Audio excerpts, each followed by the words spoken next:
Hello everyone, welcome back to my channel Tejashree vlogs. Happy Sri Rama Navami అందరికీ.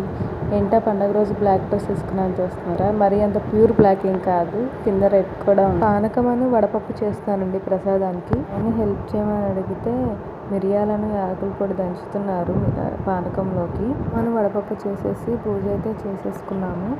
ఆయన దగ్గర అయితే బ్లెస్సింగ్స్ తీసుకుంటున్నాను. ప్రతి సంవత్సరం తీసుకుంటున్నాను, కొత్త ఏం కాదు. ప్రసాదం తీసుకుని అయితే వదిన వాళ్ళ ఇంటికి వెళ్ళాము. మేనల్లుడితో సెల్ఫీలు దిగుతున్నాడు, పంచ కట్టుకొని క్యూట్గా ఉన్నాడు చూడండి. మేమైతే కన్నించర్లో వెళ్తున్నామండి. రామాలయం కను సాయిబాబా గుడికి వెళ్తున్నాం పరిటాల. చాలా ఎండగా ఉంది, అప్పటికే 10 అయింది. కానీ చూడమంటేనేమో చూడట్లేదు, సిగ్గుపడుతుంది. ఇక్కడికైతే వెళ్ళిపోయి దర్శనం చేసేసుకున్నాం. రిటర్న్ అయితే వచ్చేస్తున్నాం. చాలా బాగా జరిగిందండి దర్శనం మాత్రం. కళ్యాణం కూడా చేస్తున్నారు. ఇదైతే వచ్చేసి ఫ్రెష్ అయ్యి తినేసాము. హనీని హాయ్ చెప్పమంటే చెప్తుంది. లాంగ్ వీడియో అయితే ట్యాగ్ చేశాను. Please subscribe, like, share, comment. Thank you.